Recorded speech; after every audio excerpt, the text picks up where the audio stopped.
क्या आपकी एक्सेल की शीट भी कुछ इस तरह से दिखाई देती है? आज के इस लेक्चर में हम अपनी शीट को ठीक करेंगे स्टेप बाय स्टेप और हम इसके अंदर एक्सेल की डेटा फॉर्मेटिंग टेक्निक्स यूज करेंगे। तो चलिए स्टार्ट करते हैं। स्टार्ट करने से पहले मैं बता देता हूँ कि इस शीट के अंदर क्या क्या प्रॉब्लम्स हैं। नंबर 1, इस शीट के कुछ सेल्स हैं जो कि अनइवनली हाईलाइटेड हैं।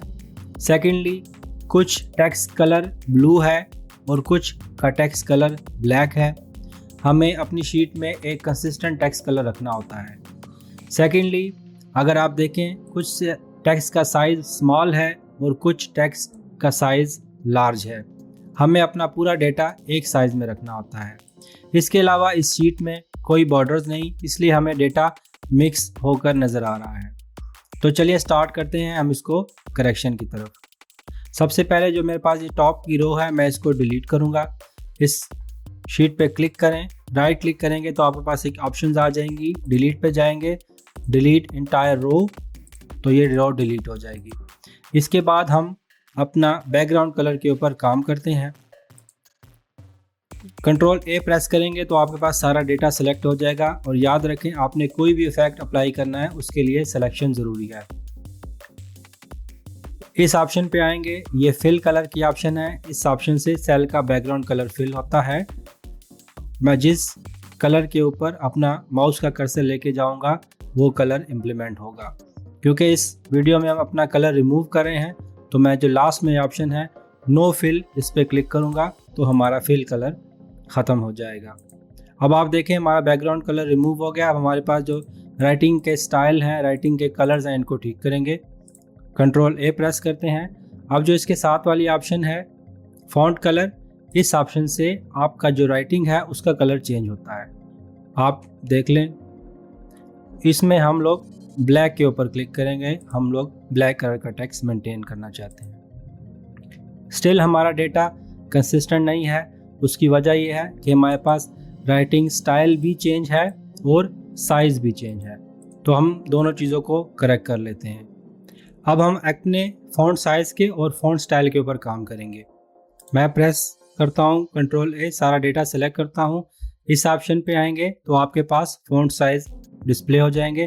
आपने जिस साइज़ का फ़ॉन्ट सेलेक्ट करना हो आप सेलेक्ट कर सकते हैं। मैं 12 सेलेक्ट कर रहा हूँ जो कि एक रेगुलर फ़ॉन्ट साइज़ है और जेनेरिकली यूज़ भी होता है।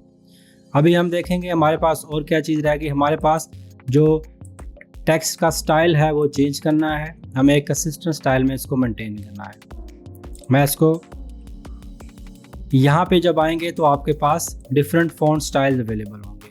तो उसमें से आप लोग as per your choice, as per your required आप फ़ॉन्ट सेलेक्ट कर सकते हैं। मैं इस फ़ॉन्ट के साथ सेलेक्ट करूँगा। अभी भी हमारा डेटा प्रॉपरली फॉर्मेट नहीं है, कंसिस्टेंट नहीं है। इसमें कुछ राइटिंग स्टाइल तो हमें बहुत क्लियरली विजिबल है और कुछ हमें विजिबल नहीं है। उसकी वजह यह है, जो आपको डार्क ब्लैक नज़र आ रहे हैं ये सेल बोल्ड हैं और जो आपको ब्लैक नहीं नज़र आ रहे हैं सेल बोल्ड नहीं है। तो हमें अपनी सारी टेक्स्ट को बोल्ड से हटाना होगा। हमने अपनी सिर्फ हेडर रो को बोल्ड रखना होता है। कंट्रोल ए, आप बोल्ड पे एक दफ़ा क्लिक करें, आपके पास सारी राइटिंग बोल्ड फिनिश हो गई। अब नेक्स्ट चीज़ जो हमने करनी है, अब देखें कुछ सेल राइट से स्टार्ट हो रहे हैं सेल और कुछ लेफ़्ट से स्टार्ट हो रहे हैं। इसको हमने अलाइनमेंट ठीक करनी पड़ेगी। तो हम लोग इसके लिए सेल अलाइनमेंट का यूज़ करेंगे। ये अलाइनमेंट सेक्शन आपके पास है। इसके अंदर जो फर्स्ट ऑप्शन है ये आपके सेल को लेफ़्ट अलाइन करेगी। ये मीन आपका टेक्स्ट लेफ़्ट से स्टार्ट होगा। ये सेंटर अलाइन अगर आप अपना टेक्स्ट बिल्कुल सेंटर में रखना चाहते हैं, और ये राइट अलाइन अगर आप अपना टेक्स्ट को राइट साइड से स्टार्ट करना चाहते हैं। तो चलिए स्टार्ट करते हैं पहले कॉलम से। पहला कॉलम हमारे पास सीरियल नंबर है, इसको हम लोग सेंटर अलाइन रखेंगे। नेक्स्ट कॉलम हमारे पास नेम है, हम इसको लेफ़्ट अलाइन से स्टार्ट करेंगे।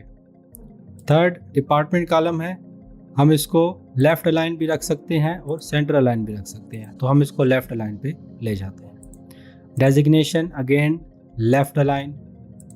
डेट ऑलरेडी राइट अलाइन है। Salary left right align. City आप इसको लेफ़्ट अलाइन ही कर लें और स्टेटस आप इसको सेंटर अलाइन कर लें। अभी हमारे पास अलाइनमेंट ओके हो गई। अब स्टिल हमारे पास प्रॉब्लम शीट में अवेलेबल है, हमें डेटा क्लियर नहीं है। इसके लिए हम लोग बॉर्डर का इम्प्लीमेंट करेंगे। मैं क्लिक करता हूँ कंट्रोल ए, बॉर्डर्स के ऊपर जाता हूँ, ऑल बॉर्डर अप्लाई करेंगे तो आपका स्क्वायर में बॉर्डर इम्प्लीमेंट हो जाएगा। आउटसाइड बॉर्डर सेलेक्ट करेंगे तो आपके पास सिर्फ आउटसाइड बॉर्डर होगा। तो इस वक्त हमें ऑल बॉर्डर चाहिए। मैंने ऑल बॉर्डर्स क्लिक किया, हमारे पास ऑल बॉर्डर आ गए। अभी भी हमारा डेटा प्रॉपरली अरेंज नहीं है। उसकी वजह ये है जो हमारे पास डिपार्टमेंट कॉलम है इसमें कुछ राइटिंग जो है वो हाइड है। हमें इसको अपने जो कॉलम की विड्थ है इसको अरेंज करना होगा। आप अपने डेटा पे क्लिक करें, कंट्रोल ए, फॉर्मेट सेल्स में आ जाएं इस सेक्शन में। यहाँ पे आपके पास कॉलम विड्थ है और ऑटो फिट कॉलम विड्थ। अगर आप ऑटो फिट कॉलम विड्थ पे सिलेक्ट करेंगे तो एक्सेल खुद से आपका टेक्स्ट के मुताबिक हर कॉलम की विड्थ को एडजस्ट कर देगा। और अगर आप अपनी प्रेफर्ड विड्थ देना चाहें तो आप अपनी मर्जी से भी दे सकते हैं। तो हम इधर ऑटो फिट कर देंगे, ऑटोमेटिकली हमारा डेटा फिट हो जाएगा। अब हम अपनी हेडर रो को कलर देंगे ताकि कुछ डेटा विजिबल हो सके। आप इसको सेलेक्ट करें ड्रैग करके और कोई सा भी कलर अपनी चॉइस का आप इसको दे सकते हैं। अब मैंने स्टार्ट में कहा था कि हम हेडर रो को बोल्ड रखेंगे, इसको हम बोल्ड कर लेते हैं। अभी हमारे पास डेटा बहुत हद तक अरेंज हो चुका है, लेकिन स्टिल हमने इसके ऊपर काम करना है। अब आप देखें ये हमारे पास ये स्टार्ट में स्पेस है, ये नहीं होनी चाहिए। इसके लिए हम नॉर्मली ट्रिम का फंक्शन यूज़ करते हैं। ट्रिम, इस पर क्लिक करें, क्लोज पैरेंथेसिस, और ये आपके पास डेटा ट्रिम हो गया। इसको कॉपी करें और यहाँ पे पेस्ट एज वैल्यूज़ करेंगे तो आपके पास ये डेटा यहाँ अरेंज हो जाएगा। नेक्स्ट चीज़, हमारे पास कुछ सेल्स में वैल्यूज़ मिसिंग है। स्पेसिफिकली ये मिस नहीं होनी चाहिए सीरियल नंबर में और डेजिग्नेशन में, क्योंकि किसी भी एम्प्लॉय की डेजिग्नेशन ब्लैंक नहीं हो सकती। तो सबसे पहले हम अपना सीरियल नंबर कंप्लीट कर लेते हैं। उसके लिए इजी ये है कि आप 1 प्रेस करें और इसके बाद 2 प्रेस करें। फिर आप इन दोनों सेल्स को सेलेक्ट करें और जो कॉर्नर पे प्लस का साइन आपको नज़र आए इस पर डबल क्लिक करेंगे तो वो सीरियल नंबर आपके डेटा की एंड तक इम्प्लीमेंट हो जाएगी, चाहे जितना भी डेटा की लेंथ हो। अब यहाँ पे कुछ पोजीशंस हम कंप्लीट कर लेते हैं। आप अपनी एक्चुअल पोजीशन दे दीजिएगा।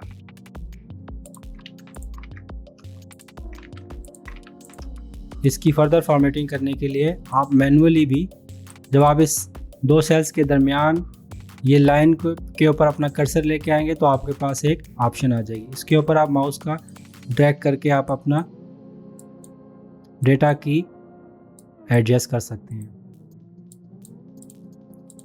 अब हम अपने डेटा को एक टाइटल देंगे।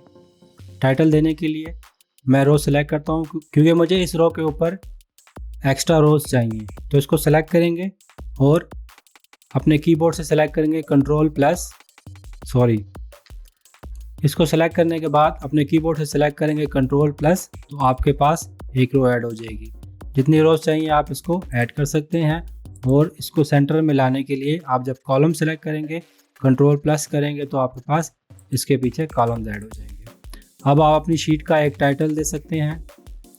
जितने सेल्स आपको चाहिए टाइटल के लिए आप ड्रैग करके उनको सेलेक्ट करें और यहाँ पे एक ऑप्शन है मर्ज सेल क्या करता है, आपके तमाम सेल्स का एक बड़ा सेल बना देगा। मर्ज एंड सेंटर, मर्ज अक्रॉस, ये आपके अपनी ऑप्शन है।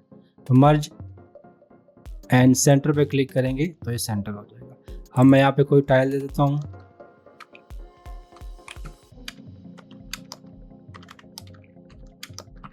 Employ master data. अब देखें अगेन हम अलाइनमेंट का यूज़ करेंगे। सबसे पहले हमारा डेटा सेंटर अलाइन होना चाहिए, दरमियान में होना चाहिए और वर्टिकली भी सेंटर में होना चाहिए। अब हमें इसको लार्ज करना है। आप यहाँ से मैनुअली भी साइज सेलेक्ट कर सकते हैं और इस +A का जो साइन है इस पर आप क्लिक करेंगे तो आपका डेटा हर क्लिक के ऊपर इसका साइज इंक्रीज होता जाएगा।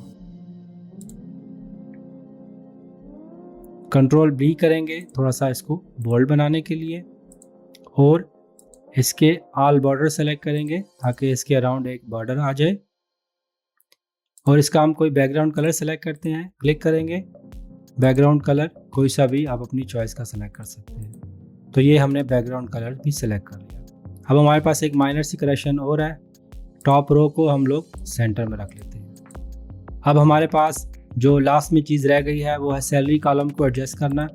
सैलरी क्योंकि करेंसी में होती है, इसलिए हमें सैलरी का कॉलम हमेशा डॉलर, रुपीज़ या पाउंड में रखना पड़ेगा। मैं यहाँ से एक सैलरी कंप्लीट कर लेता हूँ जस्ट टू शो यू। अब हम अपने इस कॉलम को सिलेक्ट करेंगे, अपने डेटा को। यहाँ नंबर फॉर्मेटिंग वाले सेक्शन में आ जाएं, आप करेंसी पे क्लिक करें क्योंकि ये हमारा करेंसी से इसका ताल्लुक है। तो आप इधर कोई भी करेंसी जैसे बताया पाउंड, चाइनीज़ या कुछ भी आप सेलेक्ट कर सकते हैं। मैं डॉलर के साथ जा रहा हूँ। उसके बाद आप इसको ज़ीरो करें क्योंकि पॉइंट के बाद हमें फ्रैक्शन नहीं चाहिए। क्लिक ओके करेंगे तो ये हमारे पास जो हमारा सैलरी कॉलम है ये करेंसी में कन्वर्ट हो जाएगा। सैलरीज, बोनसेस, इंक्रीमेंट्स हमेशा करेंसी में होते हैं।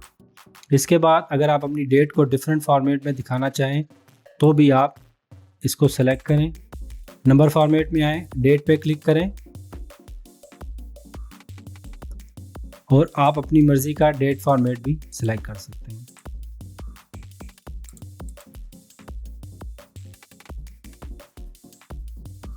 अब आप इसके अंदर फर्दर आप टेक्स्ट को हाईलाइट भी कर सकते हैं। जैसे मैंने बोला सैलरी क्रिटिकल है तो हम सैलरी को कुछ इस तरह से हाईलाइट कर सकते हैं। हमारे पास डिपार्टमेंट्स कुछ इस तरह हैं तो हम अपने डिपार्टमेंट्स को कोई डिफरेंट कलर भी दे सकते हैं। It is as per your choice.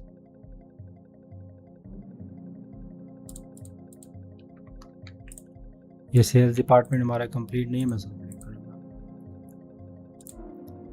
अब हम इसको एक क्रॉस बॉर्डर सेलेक्ट कर देते हैं तो ये हमारे पास एक फॉर्मेटेड डेटा रेडी हो गया है। तो आज के इस लेक्चर में हमने एक्सेल की डेटा फॉर्मेटिंग की क्लास ली। हमने अपने मैसी शीट को एक फॉर्मेटेड और क्लीन डेटा में कन्वर्ट किया।